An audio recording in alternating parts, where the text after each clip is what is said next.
The ceramic mug had a hairline crack, barely visible unless the light hit just right. She still used it every morning. Said it reminded her that things didn't have to be perfect to be worth holding on to. I used to think that was sweet. Now I just keep staring at that line, wondering when the whole thing's going to split in half. I met Lena at the dog park. Not the kind of place you expect to meet someone who changes your life, especially if you don't own a dog. My sister had guilt-tripped me into watching her golden retriever, Daisy, while she was away on a yoga retreat in Bali. I figured a few laps around the park would tire the furball out. Lena was standing by the gate, tugging at a leash attached to a stubborn black mutt that clearly didn't give a damn about her commands. She wore faded jeans, a zip-up hoodie with a broken zipper, and had her hair tied up in a messy knot that somehow looked deliberate. Not beautiful in a magazine cover way, but she had presence, a kind of raw, unfiltered energy, the kind that made you pause. We started talking because our dogs started fighting over a tennis ball. Or, more accurately, Daisy started fighting and Lena's dog gave up the ball like it was never his in the first place. "You always let bullies win?" I'd asked, kneeling to untangle leashes. "Only the pretty ones," she said, smirking.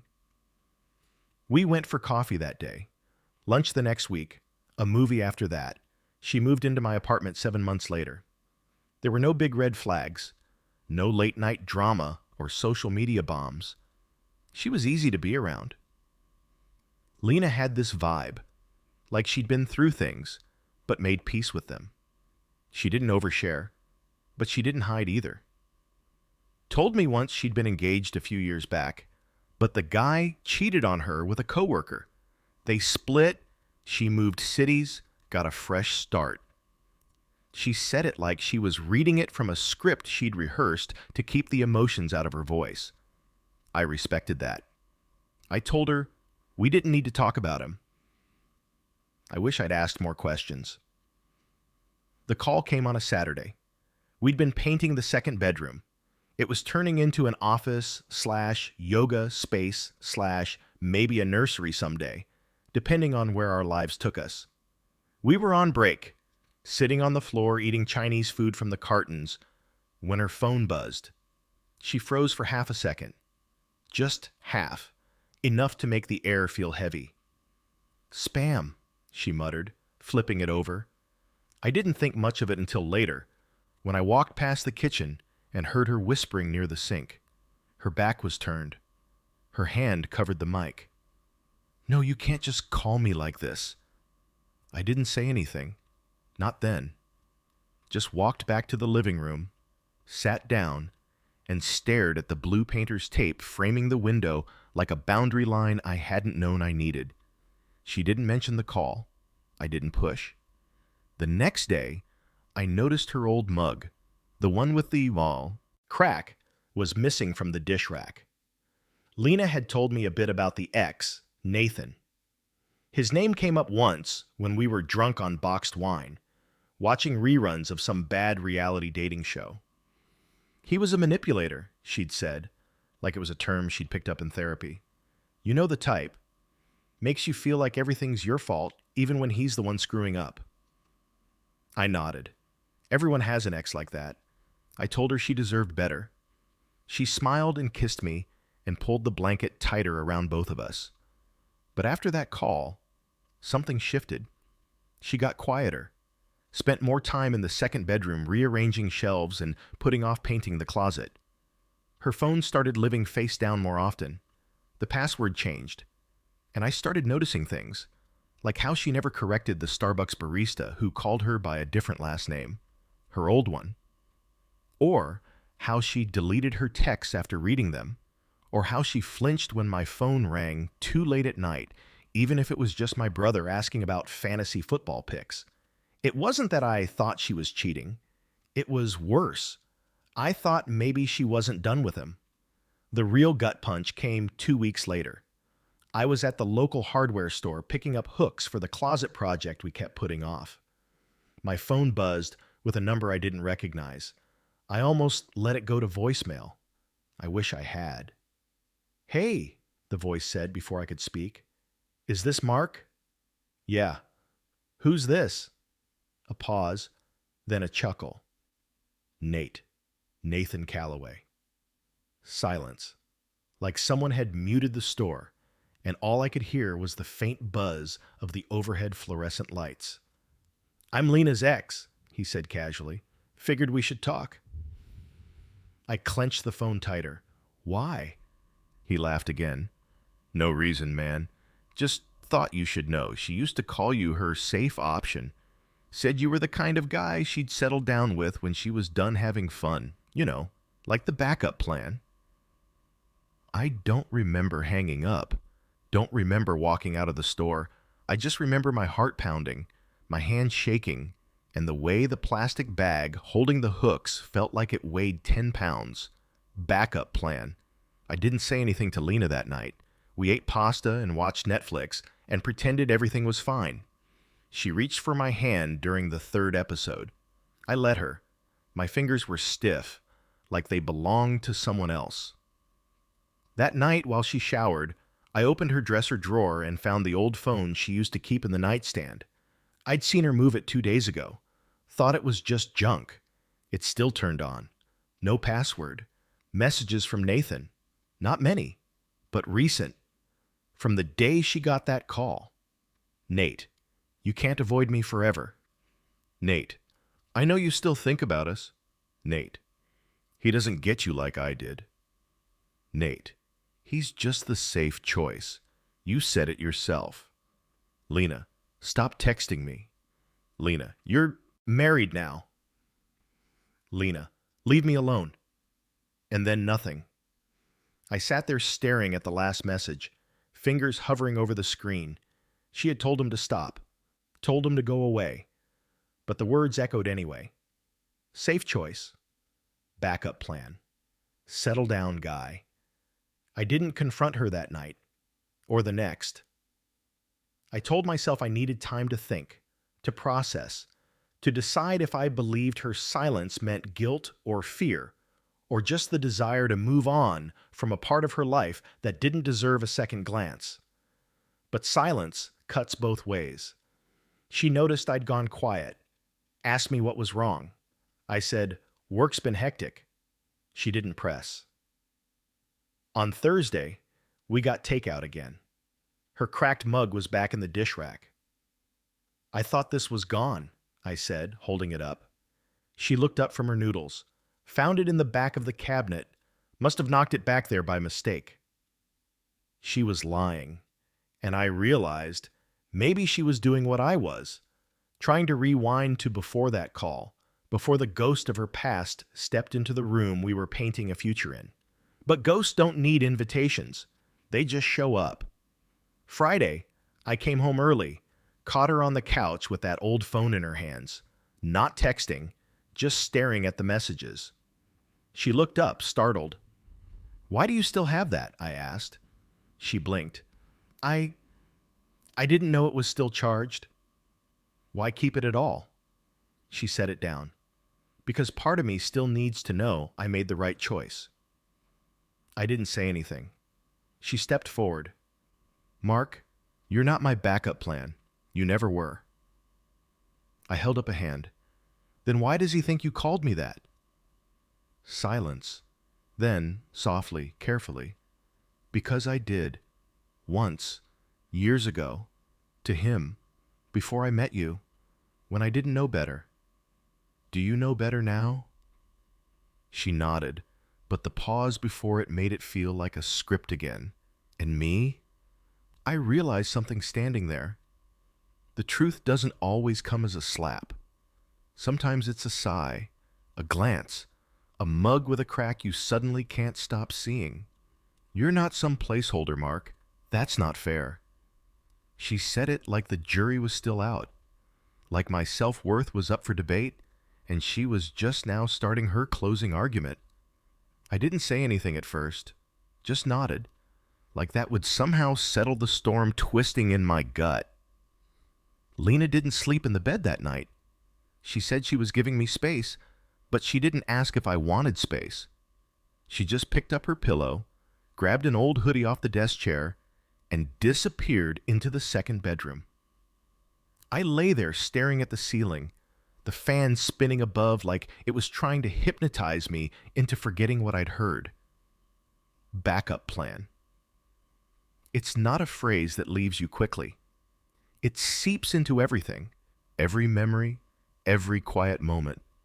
You start wondering if the smile was real or just rehearsed, if the nights you made her laugh actually mattered, or if they were just boxes being checked until something better didn't show up. The next morning, the apartment was dead quiet. No clinking spoons, no kettle, no soft humming from the bathroom. I found her sitting on the balcony, knees pulled up, hoodie sleeves covering her hands. She didn't turn when I opened the sliding door, just stared at the skyline like it had something to say. "You sleep at all?" I asked. She shook her head. Neither did I. I sat beside her, the cold metal chair pressing into my back. "You want to talk about it?" I said. She finally looked at me. "I don't know what to say anymore." "Then say anything. Say what you meant when you called me your backup." Her eyes welled up, but not dramatically. Just that slow build pressure people feel when they've been holding it together too long. "I said that to him 2 years before I met you," she said. "It was after we broke up the first time. He left, and I told myself I needed someone different, someone stable, someone who wouldn't lie. And I fit that bill. You exceeded it." I didn't know what to say to that. It sounded honest, but so had everything else, until it didn't. That day at work, I kept rereading Nathan's text. "He's just the safe choice. You said it yourself." The worst part wasn't that he said it. It was how confident he sounded saying it. That kind of certainty doesn't come from guessing. It comes from hearing it straight out of someone's mouth. And that's when I did the thing I knew I shouldn't have done. I texted him back. "Me, you said she called me her backup. When was that?" He responded within 10 minutes. "Nathan, January 12th, 2 years ago. We had dinner. She said she was seeing someone new. Said he was decent, stable. Not exciting, but good long-term potential." Her words. "Nathan, she even joked that you were the kind of guy she'd marry when she was tired of roller coasters." I didn't reply. I didn't trust myself to. But that night, when Lena made stir-fry like it was a peace offering, I couldn't eat more than a bite. She asked if I was okay. I said yes. She didn't believe me, but she didn't press. The second bedroom slowly became hers, not officially, but by occupation. She slept there 3 nights in a row. Said she wanted to respect my feelings. I couldn't figure out if that was considerate or cowardly. Meanwhile, I kept trying to replay our relationship from the beginning. Was she ever in love with me? I thought about the little things. The way she used to squeeze my hand twice before letting go. The way she once cried during a movie and buried her face in my hoodie sleeve, like she trusted me to protect her from the world. Even a fictional one. Those moments felt real. But now, I wasn't sure if real and enough were the same thing. On Sunday, I found an envelope tucked into the side of the closet where we kept winter clothes. It was thick, yellowing, stuffed with old photos and scribbled on notebook paper. I don't know why I opened it. Maybe I was looking for answers Lena wouldn't say out loud. Inside were pictures, some recent, some ancient. Her with Nathan, smiling, camping, Halloween in matching outfits. There was one photo that made my stomach twist. It was a candid, her sitting on a couch, barefoot, cross-legged, wearing one of my old t-shirts. But it wasn't my apartment. She was laughing. And Nathan was standing in the background, holding a coffee mug, looking at her like she was the only person in the universe. The date on the back? 4 months before we met. I waited until she came home from the grocery store. Waited until she set down the bags and kicked off her shoes and reached for her phone like nothing had changed. I held up the photo. Was this taken before or after you said you were done with him? She stared at it. Her eyes didn't flinch, but her hand twitched near her side. After, she said. But it wasn't what it looks like. No? Then what is it? She opened her mouth, closed it, then looked me dead in the eye. I saw him again. Once. We talked. He begged for another chance. I thought about it. For like 2 seconds. And you wore my shirt? Her voice cracked. I missed you. That answer broke something in me. I didn't yell. Didn't throw anything. Didn't storm out. I just sat down, put the photo on the table, and stared at it until she left the room. She didn't try to stop me. Didn't say a word. The next day, she was gone. No note. No text. Just a row of empty hangers and a voicemail from our building manager saying someone had asked about subletting.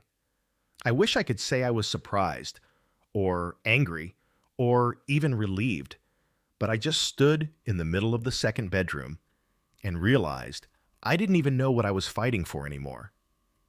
Love? Closure? Or the feeling that I'd never just been someone's backup plan?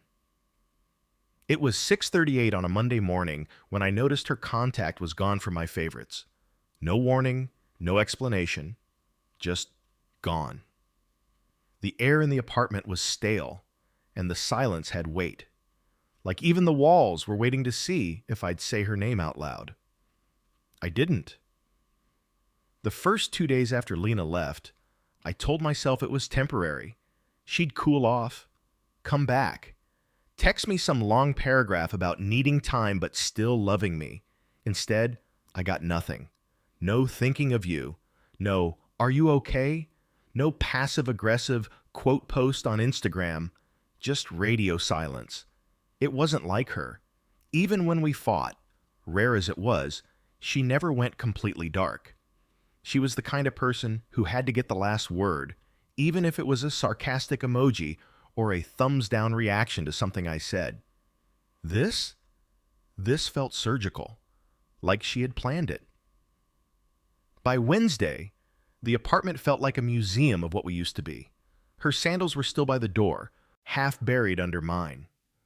The spare key I'd made her was gone. The calendar still had our plans for the month circled in red.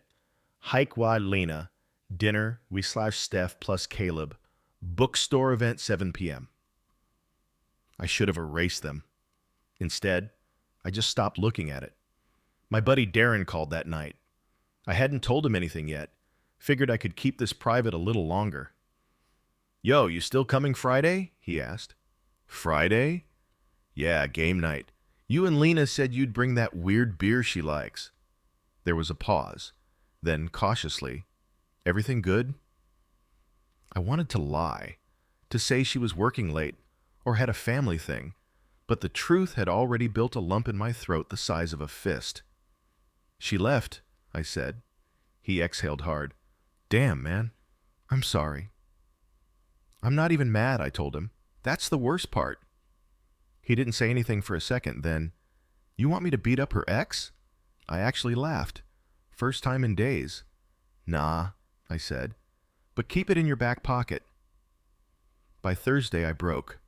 I went looking. No, I didn't drive around or stalk her socials. I knew better than that, but I did go through our texts, scrolled all the way back to the beginning. The emojis, the inside jokes, the blurry selfies from greasy diners, the playlist she'd made me with songs like Sweet Disposition and Stubborn Love. At the very end, I found a draft I'd never sent, something I typed out the night I found the photo of her and Nathan. You told me I was enough, but if you already knew what enough looked like, why'd you ever go back? I deleted it again. Friday night, I showed up to game night anyway. Darren gave me a look like he wasn't sure if he should hug me or hand me a beer. He did both. It felt good to laugh, to talk trash during cards, to yell at the TV when someone picked a bad movie trailer on YouTube. But the moment I walked into the kitchen for water, I heard it. Her name. Caleb. So Lena just dipped? Steph.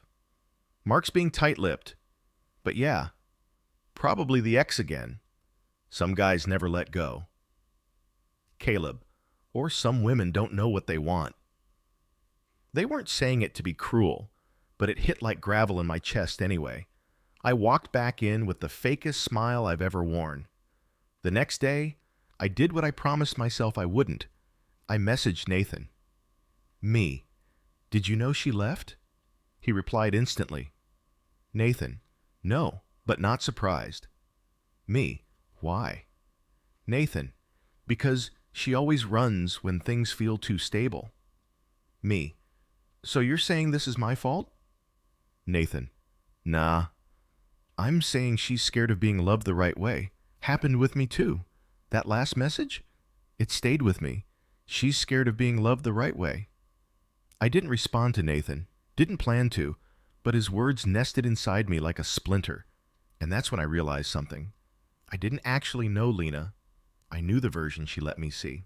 The morning routines, the small rituals, the playlists, and the hoodie stealing and the sarcastic affection. But her fears, her wounds, her reasons for choosing a guy like me after a guy like him, she never let me that deep. And maybe I never pushed because I didn't want to see what was buried there. Sunday, I got a text from her. Hey, can we talk? No emojis, no smiley face, no hearts, just words. Clean, precise. I stared at it for 5 minutes before responding. Me. When and where? Lena. The park. Where we met. Tomorrow? Me. Okay. The next afternoon, the dog park was almost empty. Just a kid with a corgi chasing leaves and a guy on a bench muttering into his AirPods. Lena was by the gate. Same spot she stood the first day we met. Same hoodie. Different posture. More guarded. I walked up slowly. She didn't smile. She spoke first. I'm sorry for disappearing. I nodded. Why'd you do it? She looked down at her shoes, scuffed white sneakers I hadn't seen in months. Because I panicked, she said. Because I thought I ruined everything, and instead of trying to fix it, I ran. Why? She bit her lip. Because I thought maybe Nathan was right. My jaw tightened. About what? That you deserved better. That I used you to heal. That I told myself I was over him when maybe I wasn't. I wanted to scream, to walk away, but instead I just stood there, hands in my pockets, heart cracking a little more. She continued. I didn't go back to him, Mark. I promise. I needed space to figure out why I kept repeating the same patterns. And did you? She nodded, eyes shining. I think so. And I know I hurt you. And I don't expect you to forgive me right now. But I couldn't let silence be the last thing between us. We sat on a bench. Talked. Really talked. About her past. About her therapy sessions she never told me about. About the way Nathan's voice still echoed in her head, even though she hated it. About how she called me her safe choice, because she didn't have the vocabulary to call me her healthy one. I didn't say much, just listened. And when she finally stopped talking, I asked her one question. Do you still love him? She shook her head. No, I love what I thought he was. And me? She looked me in the eye. No hesitation this time. I love you, but I need to love myself right before I can love you the way you deserve.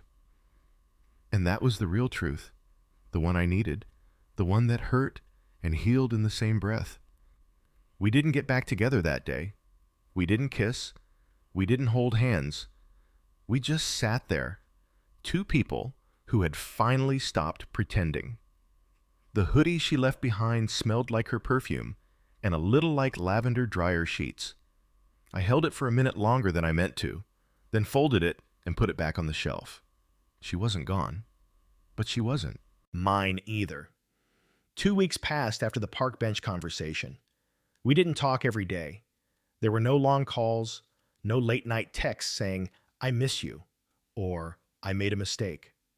Just space. Intentional. Structured. Mutually agreed upon space. But it didn't feel like avoidance. It felt like both of us were breathing for the first time in months. Still, I caught myself checking my phone more often than I wanted to admit. A buzz meant maybe it was her. A silence meant maybe she changed her mind. That in-between phase, it's brutal. You're not grieving a breakup exactly. You're grieving a pause, and pauses are quiet in all the wrong ways. My sister Nina came back from Bali around that time. Daisy the retriever barked her welcome for 3 full minutes, like she'd just escaped a hostage situation. "You look like crap," Nina said, tossing her duffel on my couch. "Nice to see you too." We ordered Thai food, and I filled her in, selectively.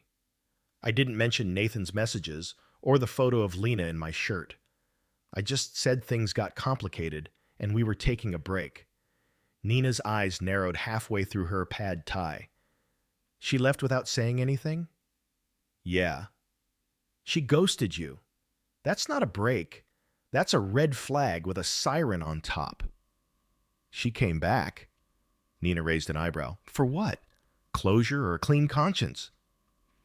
I didn't answer. She didn't push. But before she left, she hugged me and said something that stuck. "You're not anyone's second choice, Mark. And if she makes you feel like that again, I'll key her car." Lena and I met for coffee that Friday. Neutral ground. It wasn't a date. She wore that green cardigan I always liked, the one with sleeves too long for her hands. I noticed she hadn't done her nails. That was new. She always kept them short but polished. She looked tired, but more real than ever. She asked about work.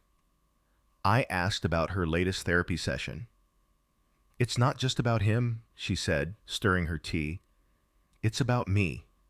About why I keep chasing people who break me, and why I feel guilty when someone doesn't." That hit harder than I expected. I didn't know what to say to that. I just nodded. Then she added, "I never said you were my backup plan. Not to him, not even once." My stomach flipped. "I saw the messages," I said quietly. Her eyes widened a little. "You what?" "The old phone. I checked." Silence. Then, "I told him to leave me alone." "I know, but he said—" "He lied." She didn't even blink. "He always twists things. He doesn't want me back. He just wants to make sure no one else gets me either." I believed her, and that terrified me. We didn't settle anything that day. There was no sweeping declaration, no "let's get back together" music cue, but we agreed to talk again, to keep talking, to stop pretending that love could grow without roots. A few days later, Lena sent me a photo of the cracked mug. She'd glued it, carefully. Seam lines still visible. Under the photo, she wrote, "Still not perfect, still mine." The following week, I met her therapist. Not in session, just bumped into them at a bookstore downtown. Dr. Conway, mid-40s, wire glasses, soft voice. "You must be Mark," he said. "She speaks highly of you." I nodded awkwardly. "Hope it's the good parts." "She's doing the work," he said. "Sometimes that's the bravest thing someone can do." I didn't know how to respond, so I bought a book I didn't need and left before I said something weird. That weekend, Lena invited me over to her new apartment. Small, studio style, potted plants by the window, 2 mugs on the drying rack, including the cracked one. I brought Thai food. She brought honesty. We talked until midnight. Then she handed me an envelope. Inside was a letter, handwritten.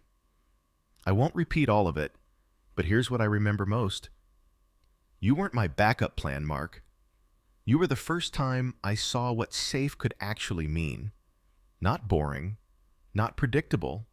Safe, like the ground under your feet when you stop running. I didn't leave you because I stopped loving you. I left because I didn't know how to love you without letting my past infect everything. I'm learning now, slowly. But if I'm going to be worthy of you, it has to be because I chose to come back healed, not broken. I looked up. She was watching me the whole time. I don't need a decision today, she said. I just needed you to know. I stayed that night. We didn't sleep together. We didn't kiss. We lay next to each other, fingers barely touching, like two people remembering how to be something real. 3 days later, Nathan called me. I let it go to voicemail. He left a message. Hey man, I guess she's playing both of us. Thought you should know I saw her outside my office building. She didn't say hi, but she was watching. Thought that was weird. I deleted it, blocked his number. Then I called Lena. She picked up on the second ring. I need to ask you something, I said. Okay. Were you at his office this week? Her voice didn't hesitate. No. You sure? Positive. Why? I told her about the call. She sighed. He works 2 blocks from my gym. I walk that route sometimes. Maybe he saw me. Maybe he's making it up. That uncertainty again. That damn gray space between truth and trigger. I believe you, I said. But you need to block him too. I already did. And just like that, something inside me exhaled. That night, I looked at a photo of us from last spring. Cherry blossoms, wind, her head on my shoulder, my arm around her. I didn't see a backup plan. I saw 2 people who almost lost each other, and maybe, just maybe, didn't have to. The sunlight pouring through her window made the plants look like they were glowing, peaceful, thriving. But I was standing there, holding my backpack, heart racing, wondering if this was the start of something new, or just the final scene before the credits rolled. Nothing about this moment felt peaceful. Lena opened the door in a white t-shirt and joggers, barefoot, hair wet from the shower. She looked startled, even though she was the one who'd texted me, "Come over, no pressure, just talk." That's the thing about people like us. Even when we say no pressure, we feel all of it. We sat on her couch with mugs of coffee, hers the cracked one, glued with precision. I couldn't stop staring at that thin silver seam where the ceramic had broken and healed. It reminded me of us. Not flawless, but held together with care. "I've been thinking," she said, setting her mug down. "Yeah? I don't want to spend my life convincing someone I'm whole or waiting for someone else to tell me I'm ready." She looked up at me. "I don't want to keep hurting people who deserve more than my unfinished healing." I nodded slowly. "Are you saying goodbye?" I asked. "No," she said. "I'm saying I don't want to start again until I know I won't confuse comfort with safety or guilt with love." That sat heavy between us. Then I leaned back and said, "Lena, I'm not looking for a fairy tale. I never was." Her eyes searched mine. "I know. I just need the truth. Always. Even if it's ugly." She smiled, a small, broken smile. "Then here's the truth. I love you, but I don't trust myself yet. And if I can't trust myself, how can I ask you to trust me again?" I reached for her hand. She didn't pull away. "I'm not going anywhere," I said. I said, "but I won't wait forever. I'm not asking you to." In the weeks that followed, we carved out something new. Not a relationship. Not exactly friends. We met for lunch. We texted some nights. She shared a podcast that made her cry. I sent her a meme that made me laugh until I choked on my tea. She started painting again, bought canvases from a second-hand store, and filled them with muted tones and abstract shapes that felt like emotion in disguise. I went back to the gym, hung out with friends more, even downloaded a dating app, not to use, just to prove to myself I could. But I didn't want anyone else. Not really. One afternoon, Lena sent me a photo of her new painting. It looked like a storm cloud ripping open above a quiet house. The caption read, "It's called Not a Threat, because not every storm means the house collapses." I stared at that message for a long time. Then I texted back, "I'm still standing." She replied, "Me too." A month later, we found ourselves back at the dog park. No dogs this time, just us. Sitting on the same bench where I first realized I was falling for her. She reached into her bag and pulled out a letter. Folded. Thick. I raised an eyebrow. "You writing a novel?" "Just things I never said. Things I couldn't explain in the moment." "Why now?" "Because I'm finally ready, and because I don't want you to just hear it. I want you to read it. Slowly, without me interrupting, without my face making it harder." I took it, heart thudding. "And what if I don't like what I read?" "Then at least it's honest," she said, "and I'll respect whatever you decide." I read the letter that night, alone, lamp on, music off.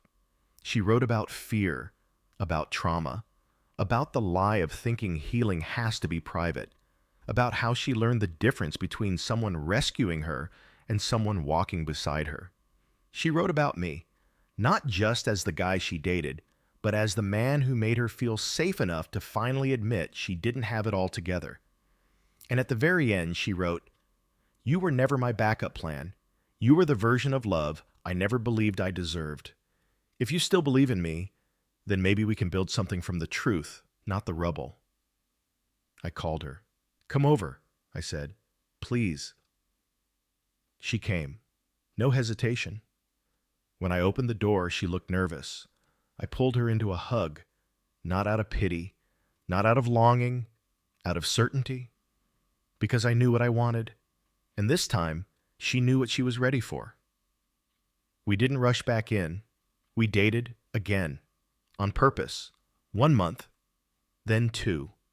She met my parents, for real this time, without the filter of me protecting her from awkward questions.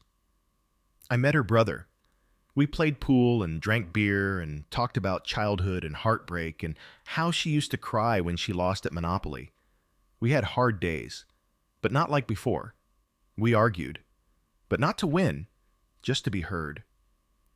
We sat in silence some nights, watching the same old shows, laughing at the same old jokes. But the love?